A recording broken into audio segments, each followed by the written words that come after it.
Welcome back in the class of genetics.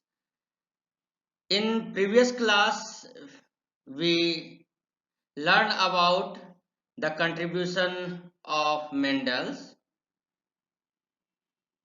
the experimental design by the Mendel, and why he chosen the pea plant. We have also learned about the 7 traits studied by the Gregor John Mendel. In this class, we will learn about the principle of segregation, that is the first law of Mendel,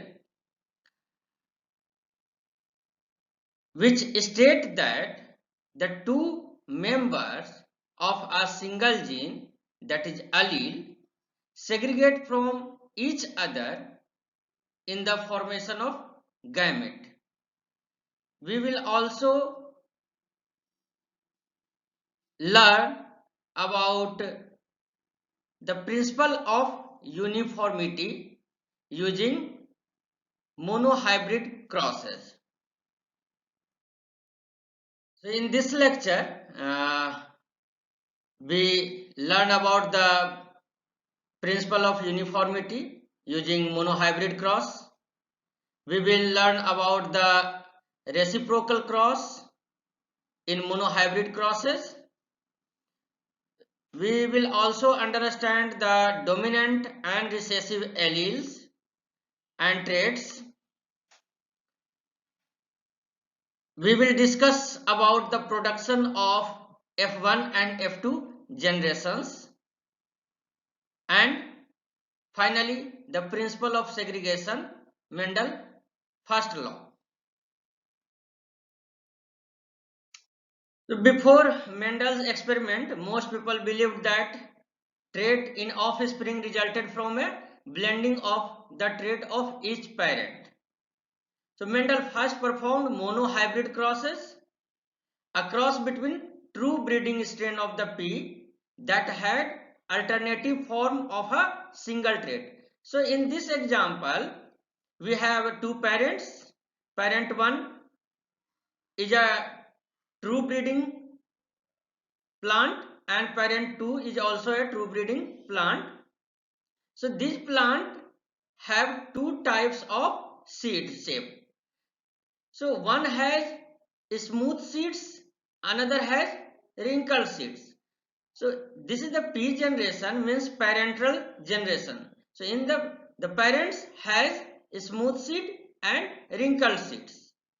So when the smooth seed and wrinkled seed has been crossed, then in the F1 generation, in the first filial generation, Mendel obtained all smooth seeds. Now we will understand about the reciprocal crosses in monohybrid crosses. So this is the example of a monohybrid cross. So when a parent type were reversed, so there is when a pollen from a round seeded plant was used to pollinate a pea plant that gave wrinkled seeds, the result was same. Means Mendel received all progeny in F1 generation with smooth or round seeds. So matting that are done both way here is round female and wrinkled male and wrinkled female with the smooth or round male. This cross is called the reciprocal crosses. So if the result of reciprocal crosses are the same, it means that the inheritance of the trait does not depend on the sex. So the significant point of this cross is that all F1 progeny seed of the smooth or round versus wrinkled reciprocal cross were smooth seeds, and they exactly resemble only one of the parent in this cross. rather than being a blend of both parental phenotypes. So exception to the principle of uniformity include the phenomena of penetrance, expressivity and sex linkage, which were discovered after Mendel work. So now we will learn about the dominant and recessive traits. When conducting his experiments, Mendel designated the two pure breeding parents that involve in a particular cross as P1 and P2. In the P generation, they have taken a smooth seed and wrinkled seed P plant, and he then denoted the progeny from the crossing as the filial or F1 generation. So in the F1 generation, they found all smooth seeds in F1 generation.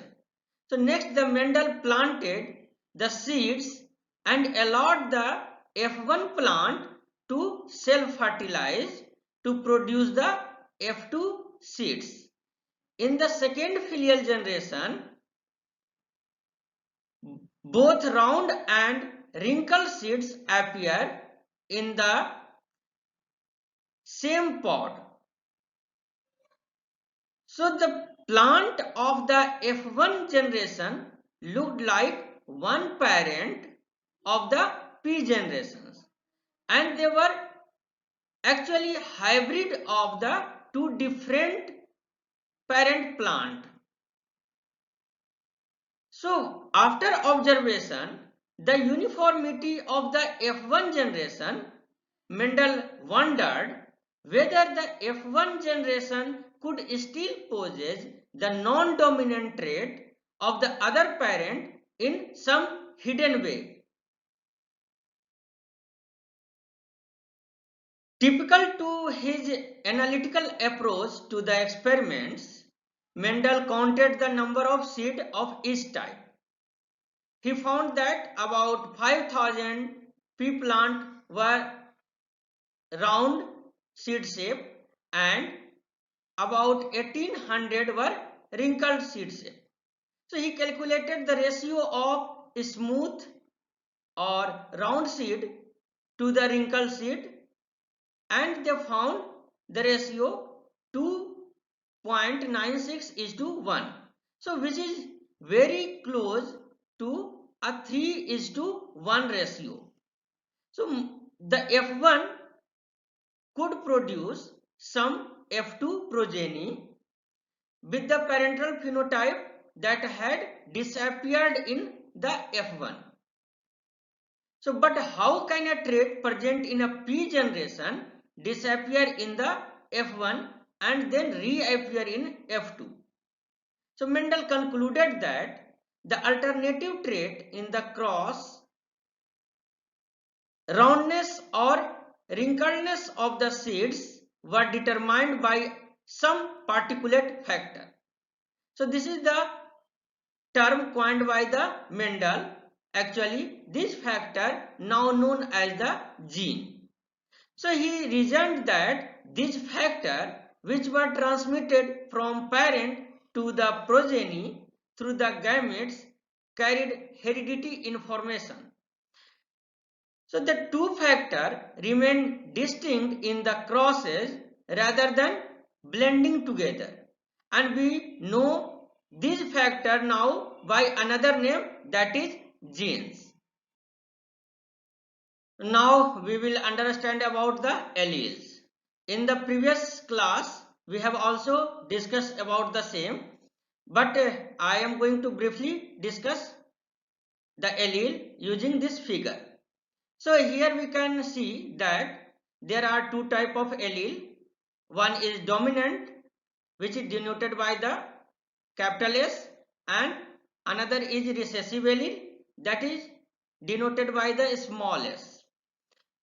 So when the genotype consists capital S and capital S, it is called homozygous, And when the genotype is capital S and small s, it is called as heterozygous. So the homozygous and heterozygous dominant allele can produce the phenotype as a smooth seeds. So the smooth seed is dominant, and when the genotype is small s and small s, when it is homozygous recessive, then it should express itself and as a wrinkled seeds. So since Mendel was examined a pair of traits, that is wrinkled and round seeds, so each factor was considered to exist in alternative form, which is now called as allele, and each of which specified one of the traits.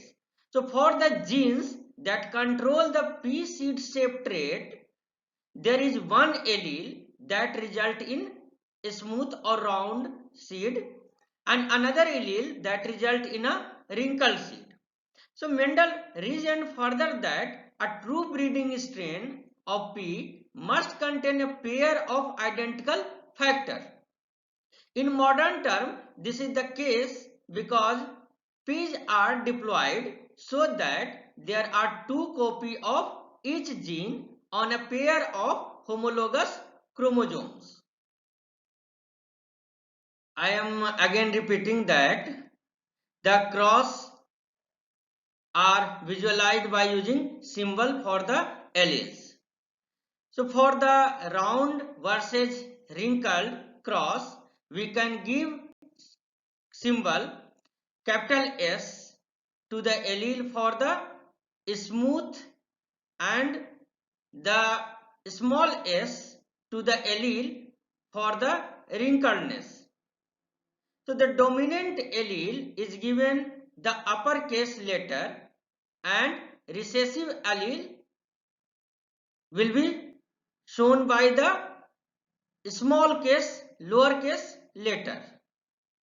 So using these symbols, we denote the genotype of parental plant grown from the smooth seeds by capital S and capital S, and that the wrinkled parent by the small s. So individual that contain two copy of the same specific allele of a particular gene are said to be homozygous for that gene. From the previous cross, we will understand the dominant and recessive traits. So because the F2 exhibited both traits and F1 generation exhibited only one of those traits, so each first filial individual must have contained both factors, one for each of the alternative traits. So in the other word, crossing two different true breeding strains bring together in the first filial generation one factor from each strain. The eggs contain one factor from one strain, and the pollen grains contain one factor from the other strain. So furthermore, because only one of the trait was seen in the first generation, the expression of the missing trait must somehow have been masked by the visible trait. This masking is called dominance.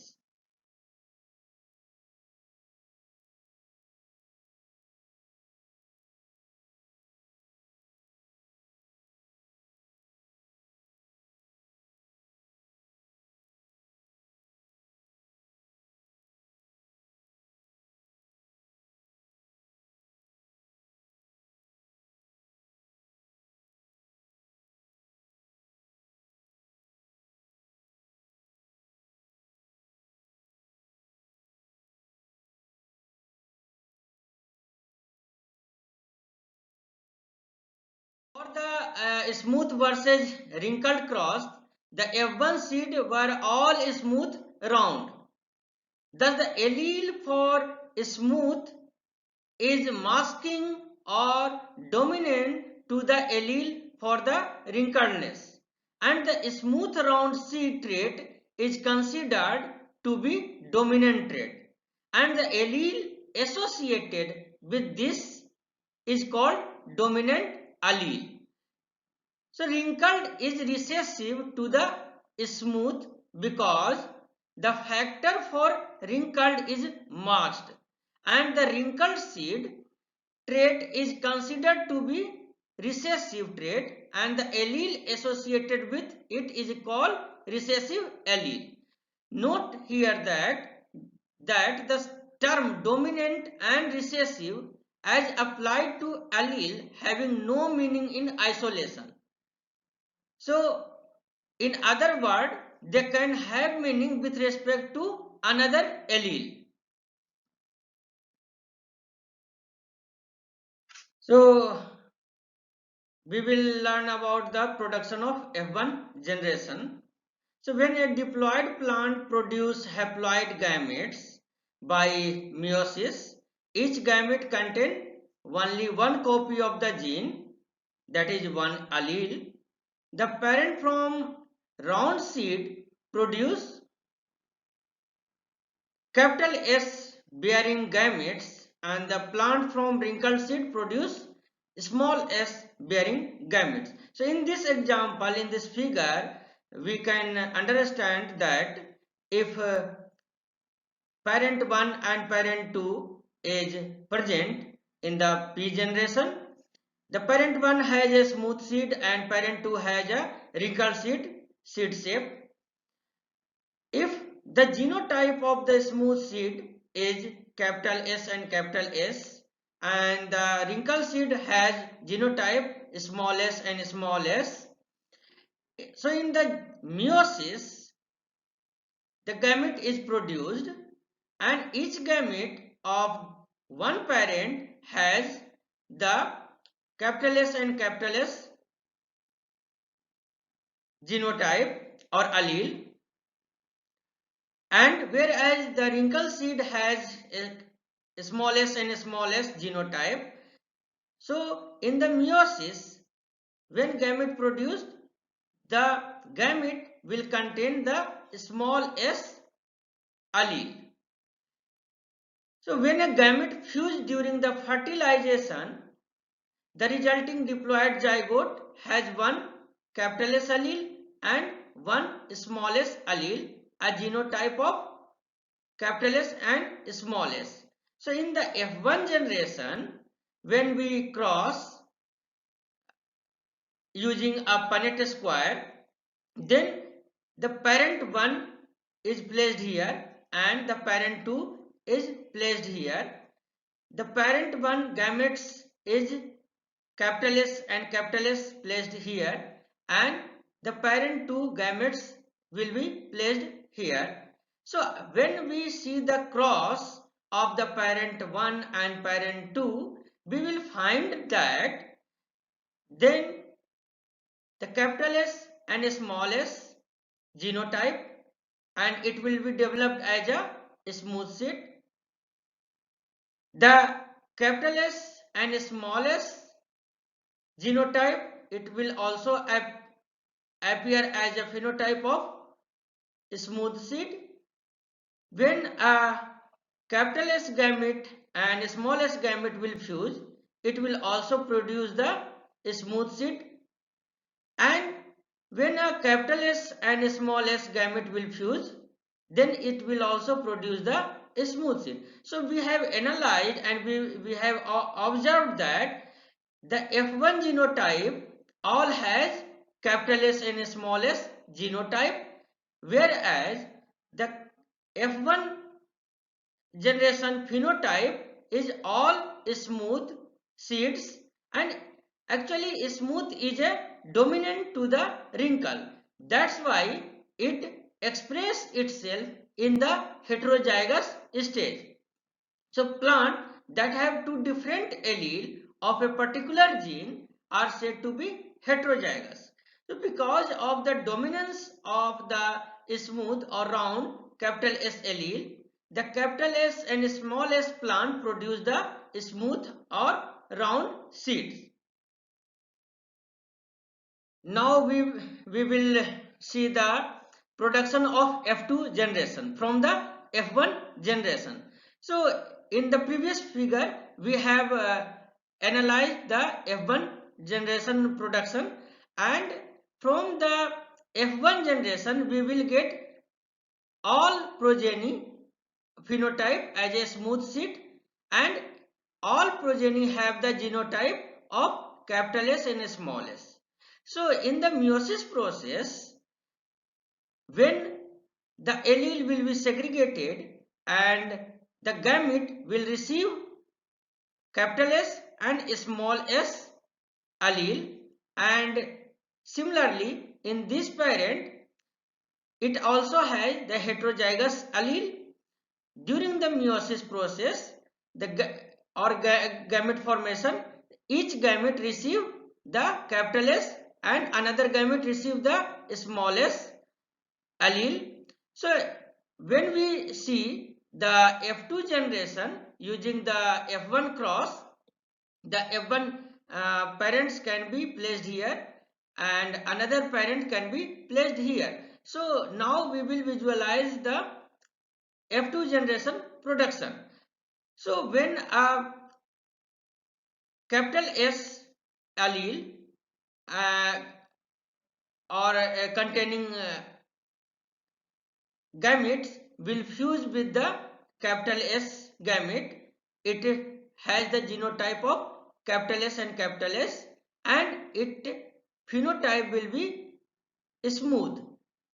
And similarly, when a capital S gamete will fuse with the small s gamete, then its genotype will be capital S and small s, and it is the heterozygous dominant stage, hence its phenotype will be the smooth. Now the third progeny will be produced by the fusing of capital S and small s, and it will also has the genotype capital S and small s.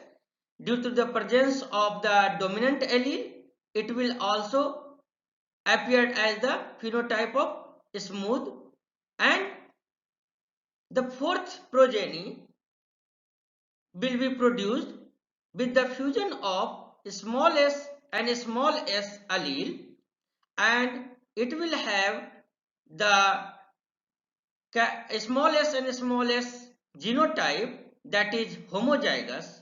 In the homozygous stage, this recessive allele can express itself.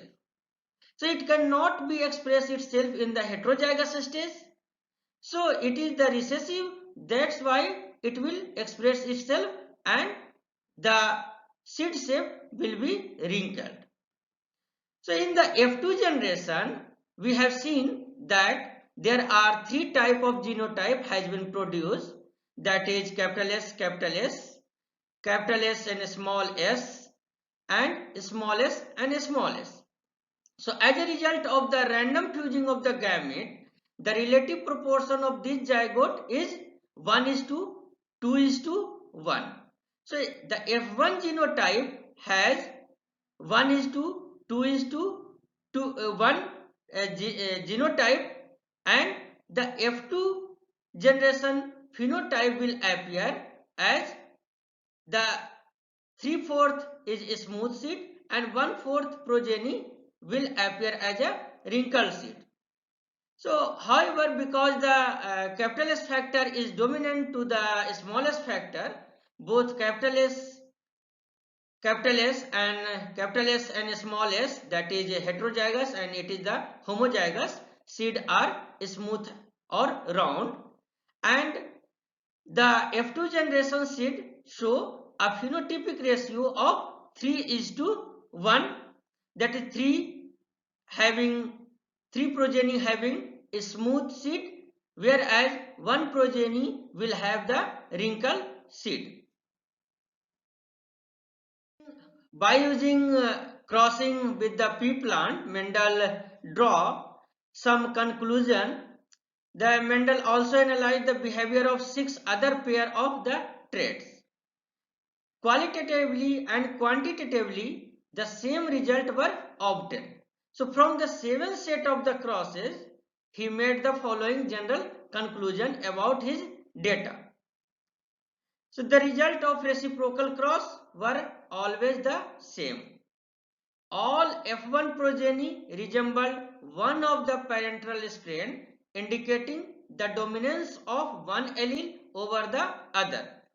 So in the F2 generation, the parental trait that had disappeared in the F1 generation that reappeared. Furthermore, the trait seen in the F1 or the dominant trait was always found in the F2 generation at about 3 times the frequency of the other trait, that is recessive trait.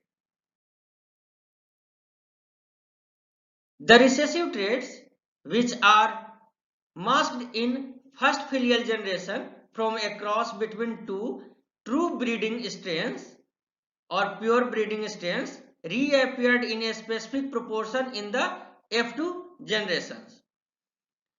So this means that the two members of a gene pair segregate or separate from each other during the formation of gamete in meiosis. So this picture illustrates the segregation process from a cell that has the homologous chromosome that carry the capital T gene and another homologous chromosome that have a small t gene. During the meiosis, the pairing of homologous chromosome will occur and the segregation will occur during the gametogenesis, and the gamete formation will occur during the meiosis. So each gamete, the one gamete can have the capital T allele and the another gamete can have the small t allele. So as a result, half the gamete carry one allele and the other half carry the other allele. In other words, each gamete carry only a single allele of each gene. So the progeny are produced by the random combination of gametes from the two parents. And the Mendel's first law means that at the gene level, the member of a pair of alleles segregate during the meiosis and that each offspring receive only one allele from each parent. So thus the gene segregation parallels the separation of homologous pair of the chromosome at anaphase 1 in meiosis. So these are the references where I have listed some books, and I am recommending you to learn the genetics from the iGenetics, which is written by the Peter Russell, and you can also go with the principle of genetics by the Sunustad, and the genetics a conceptual approach is also a very good book. So you just go with any one of these book.